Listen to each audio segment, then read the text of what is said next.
everybody. Welcome to another episode of GCS Connect Inclusion. My name is Georgia Collis. I work for the European team based in our Amsterdam office for GCS Netherlands. And today I'm delighted to be joined by Katie Buchanan, who is the Group CTO. There she is on screen. The Group CTO of QA. And we're going to be discussing a little bit about upskilling and reskilling. So it would be great, Katie, if you could give a quick intro to yourself and we'll jump right in. Yeah, great. Thank you for having me. So I've been with QA for just almost a year now. And QA is a not quality assurance, as a lot of people think. QA is the UK's leading supplier of any kind of education in the technology space, whether that's learning courses, so traditional classroom-led courses, apprenticeships, boot camps. We run a number of outsourced operations for higher education facilities, and we also have a number of self-serve digital learning platforms within the group. So I've been here for a year. Prior to that, I was CTO of AdStream, who's a digital asset management SaaS vendor. And before that, I worked for Nokia, lived 11 years in the Middle East, been back in the UK for 6. And yeah, looking forward to this conversation. Well, it's wonderful to have you, Katie. I'm just going to jump in and ask a couple of questions because I'm not sure if everybody or those who are tuning in are aware about upskilling, reskilling. Mm-hmm. So to sort of kick it off, perhaps you can talk a little bit about both upskilling and reskilling and dive a bit deeper into what they are. Sure. So the problem that we are seeking to address as the QA group is to deal with the skills gap.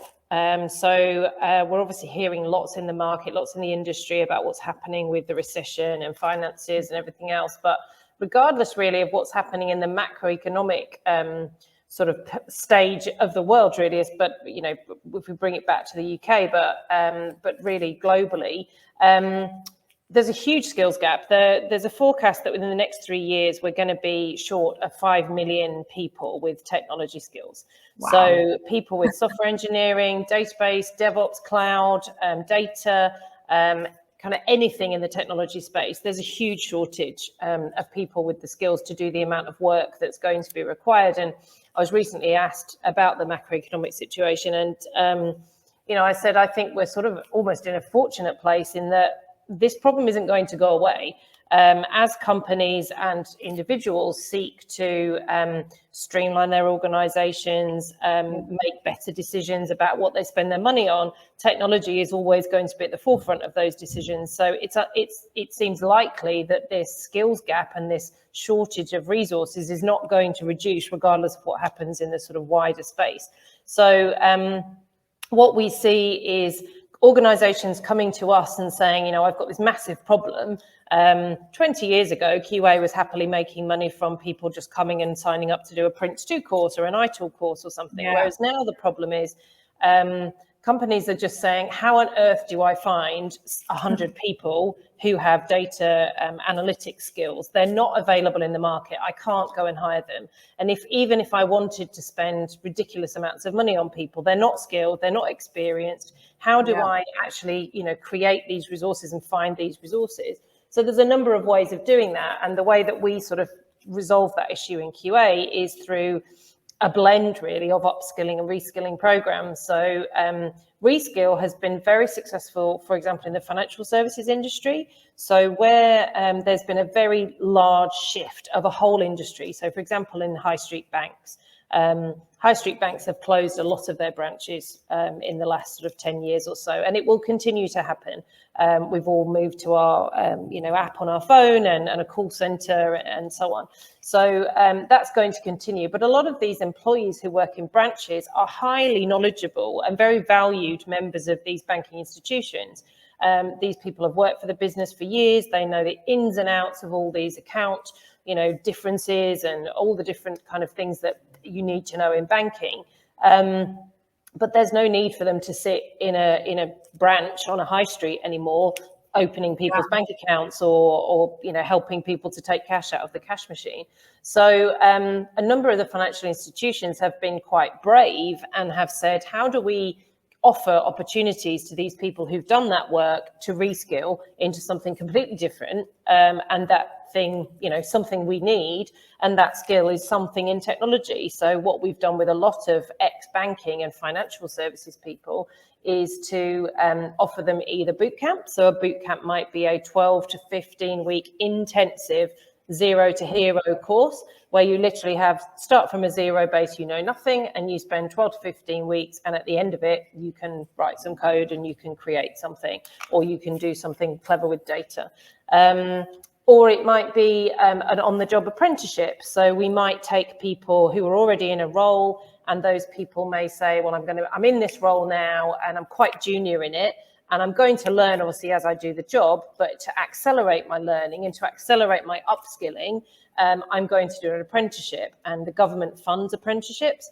And so their skilling will be in the space of, I'm going to, at the same time as doing the job, I'm going to spend time with coaches and in classroom learning, learning from a tutor or a trainer, but also learning from a community of other people that are going through the same thing as me, some practical skills. Rather than I just go on a training course for 3 days, I'm actually going to learn over the period of a year or 18 months or 2 years.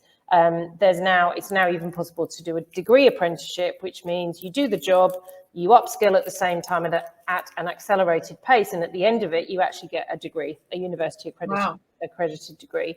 So then we do have the more traditional 1 to 5 day training courses for people who want to get a specific, for example, a certification like PMP or ITIL. There's a lot of people wanting to get into the space of cloud engineering, so DevOps and cloud engineering. And we work very closely with all of the main cloud providers to create certification pathways. So you can do those pathways either digitally, self-serve, so just consuming bite-sized bits of content in your own time, or you can do a combination of that self-serve with some classroom learning, whether that's physical or virtual, or you can do one of our boot camps, or you can just do some, sign yourself up for 1 week per month or something to actually learn all those skills, and we'll get you to the point where you can actually take your exam and become an accredited AWS or Google Cloud or Microsoft Azure engineer. So upskilling is really where we take somebody who already is in the space and we give them the opportunity to accelerate their skills and improve their skills and enhance their skills. And reskilling is where we take somebody who really has no experience in this space at all and we give them different routes. But really all of the different options are applicable to everything and to everyone. So what we're finding is our conversations with clients are, what's the problem you've got today? What's your baseline set of skills and where do you need to get? And let's work together to work out the best routes to transform your current skill, your current sort of workforce from this level of knowledge to the level of knowledge that you're going to need to have in the next 1 to 2 years. And a little bit on that, I mean, coming from a recruitment perspective, we see a lot of our clients who approach us and say, we see a gap in our organization, so we need to hire new people to fill this gap. You're coming from completely the other side of that. Do you see a lot of resistance within the organization when they say, great, we have 50 bank clerks who we now want to make administrators on a certain technology? Do you see a lot of pushback from them? I mean, it's not for everybody, right? If you've worked behind the counter in the bank for 30 years and you like serving, the same customers, it's not necessarily for everyone. But, as you know, from a recruitment point of view, it's a great job to be in right now because you can't get people quickly enough. And the minute that you get people in, there's another vacancy or there's, that person's being poached or headhunted for another role. So then you're back, great business to be in right now. But actually, it's not great for the businesses who need the resources because you need stability, you need consistency, you need people who understand your organization. Having just dev for hire is not really, we all know now that 20, 30 years ago, it was okay, we'll just outsource all the development to, other countries. Well, that resulted in poor user experience, products being built that just didn't really deliver what they needed to. So I think there's a bit of everything. We need to recruit more and we need that very vibrant recruitment market to move talent around, but there's just not enough. So it has to be a combination of both. And something I'm very passionate about personally, and I'm very passionate about it, but I can't say I'm solving the problem, is getting people out of the education system as well. So how do we get people through mainstream schooling education and get them ready to move into these roles? Because at the moment, the level of technology education in secondary schools is just, is nowhere near. It's not prioritized in any way. Sure, everyone can do a Google search and do a Word document, a spreadsheet, but they are not taught how to code. They are not taught how to do cloud technology engineering or anything like that. And there's no even options available. So people come out of school and then they have to start from scratch with a whole new, set of things to learn, which, I believe in this modern world, we ought to be picking, getting that education in from a much younger place. Yeah, it seems crazy in this sort of day and age when you've got toddlers using iPads that leaving secondary school, exactly like you say, it's the same key skills that I had when I left secondary school many years ago. You would think it would have evolved quite dramatically since then. Yeah, exactly. And Katie, one thing I'm always curious about, because again, another recruitment problem we see, but I can imagine very relevant for you, is people who have taken time out of work, whether that's for a sabbatical or raising children, whatever it might be. We often have the kind of moment of thinking, well, actually on paper, they have all the skills, but there's a 2-3 year gap there. Is that something that a lot of the QA clients look to kind of bridge or help reintegrate into the workforce? I don't think enough enterprises are thinking that way. I think it's something, I was recently at a CIO meetup and it was something we debated and, people were talking about it, but I don't think it's ever really a priority. I think, it's risky, it's kind of hard.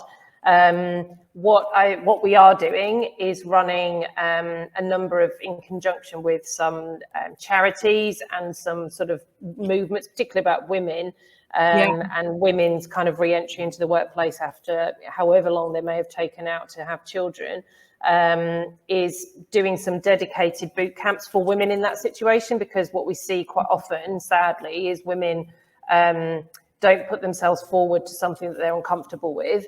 And actually, if they can make that step and do it, they feel more comfortable being in a cohort of others in the same situation, rather than feeling, I'm going to go and do a boot camp for 12 weeks and I'm the only woman and it's full of 20-year-old lads, and I'm a 40-year-old woman who's not worked for 6 years. That's not very appealing to me. Sure. Whereas if you say to me, here's a course I can go on and I can be amongst like-minded people who left the workforce some time ago, have realized that my role as it was maybe isn't valid or relevant anymore, and I really want to upskill and do something completely different, or I want to completely reskill, if that's the nature, then they feel more comfortable to do that in a cohort of like-minded people or people come from a similar background. We also do quite a lot with again, really coming back to this point that there's just not enough people. There's not enough people from the traditional pools. So even if, we trained every young, white, 20-something-year-old, vaguely smart kind of lad coming out of school, if we trained every single one of them to be an engineer, there's still not enough. So we have to find people from more diverse backgrounds. I want to find people from more diverse backgrounds anyway, because it builds better products. Because if you have people of one kind of, that look and think and have the same background building your products will only work for people from that background. If you want your product to be amazing for everyone, you need it to be built by people who represent everybody. And that's, race, that's social background, that's, your gender. And so it's very important to us as a business to actively, we do a number of initiatives with the government, and a lot of our government work is around that, is around specifically finding women coming back to work, returning to work, or people from different backgrounds who haven't necessarily left school with what were deemed to be the necessary qualifications. At the end of the day, it doesn't matter if you've got a GCSE in English or not, whatever. If you're willing to learn, you can do it. So we do boot camps for the government, and a number of those boot camps we ran during COVID and during lockdown were people in sort of more poorer areas, particularly around London, where people just would not have had the opportunity to go on those sorts of programs, and the government's funding those. They're run by us, and I'm very passionate that that's a great way of broadening the net, because we're going to reach a whole bunch of new people that weren't previously in the pool. And that's going to be a positive thing for everybody, both the resource pool and the competition in that resource pool, but also in the future for the businesses that those people work for. Yeah, I think exactly like you say, especially when we're in such a fast evolving environment, the more diverse of a workforce that you can have creating product, whatever that might be, the more diverse of a product and more broad of a product you can come up with, and it's only beneficial to an organization. Exactly. And I think that it's great to have conversations like these, because I'm sure there's a lot of people that don't know what opportunities are out there for them. And when it comes to upskilling, reskilling, or just feel quite limited in what they have learned at school that maybe didn't really teach them that much, how do people like that get in touch with QA, or how do they find these government schemes? Is it literally a Google search that should point them in that direction? Yeah, I mean, we have information on our website, but a lot of the government initiatives are, we run them, but they're obviously the attraction and the sort of delegate kind of selection is done by the local government organisations. But certainly we've got lots of information about programmes on our website. What I'd say is also, primarily we sell our courses and our programmes to businesses, and there's a lot of government funding for those businesses. So if you're in a job today, in maybe a junior job or a role that you don't see there's a great future with, and you're interested in reskilling, don't be put off that, well, my company won't pay for it, because actually the government will fund a lot of this. So reskilling apprenticeships, the company doesn't have to pay. So if you're willing to put the work in, you do your job, you do your day job, you get paid, but you also do this learning on the side, the company is asked to give you some time out of your sort of working job to complete those activities. But it's not hugely onerous. It's not 30 hours a week of studying. It's a small amount of studying per week, for example, and that can be funded entirely by the government. So, I'd encourage people to go and check whether the organisation they work for is actually taking advantage of those levies or not, because it doesn't mean you need to go and fund that for yourself. Your organisation could potentially take advantage of those schemes that are available as well. And many organisations still don't know those things are available. There are obviously things that we do directly, and people can just pay and sign up to do programs directly. But there's an awful lot available that I'm pretty sure is available, findable through a search. Yeah. And are those opportunities available to different categories of age ranges, those returning to work, those straight out of school? Yep, absolutely. I mean, some courses require you to have a job. So you have a job and then you do the program while you're learning. Others are entry level. I mean, we recruit school leavers and we pay to put them through the boot camp, and then we find them a job. So, that's another route. So for, again, I'm saying school leavers, but it doesn't have to be school leavers. It can be just anybody who wants to learn a new program, as long as they've got skills that we know we can sell to clients. And we work with, some of the really blue chip consultancy firms doing that. And, some of the big financial organizations as well. So there's lots of different ways that we can help individuals, but also via the organization that they work for. Lots of different options available. And I think I would really advocate and encourage people from kind of all backgrounds to go and look at these routes and these career options, because there's absolutely a need for it. As I say, there's a huge skills gap that is not getting any smaller, and we all need to kind of find ways of filling that. And I want it to be filled by a real kind of rainbow of everybody, a group of people who are reflective of society, not a group of people who come from a very specific niche and are trying to build products that serve all of society, because I just don't think that works.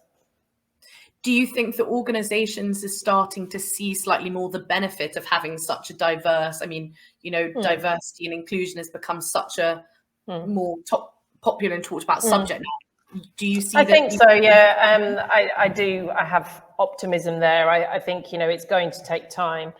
And we need more role models. We need, I'm still one of less than 20% of leaders in technology are women. So, even in this, I'm still a minority. We need role models that look and talk the same way as all of us. So, I think whatever those role models are important, but I think businesses are taking that responsibility more seriously, but there's still an awful long way to go, right? It's not going to be. It's not an overnight. It's not an overnight change, no. No. Katie, thank you so much for your time. As you mentioned, you in yourself represent a minority in the women in tech space, and I know that you're quite actively involved. Am I right in saying in talking in these kind of series?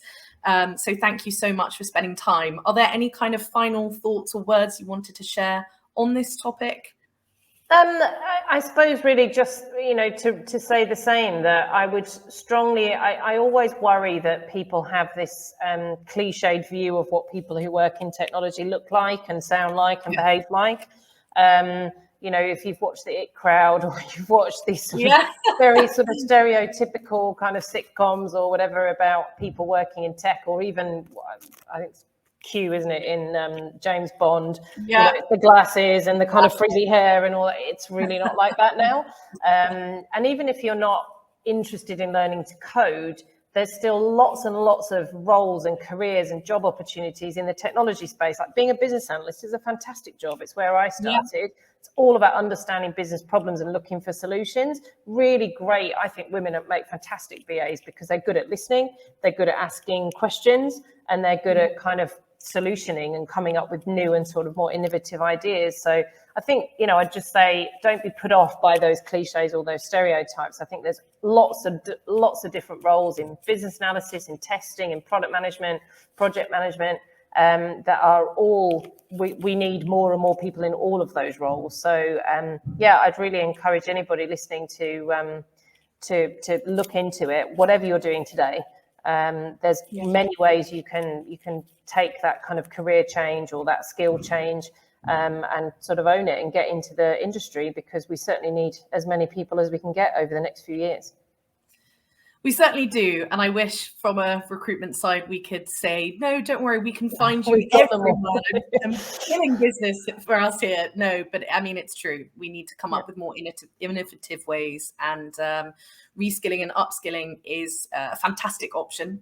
And I think we'll ask to perhaps leave a link to QA so people can see about what sort of options there are, projects, programs they can get involved with, especially some of these government schemes, which sound really, really interesting.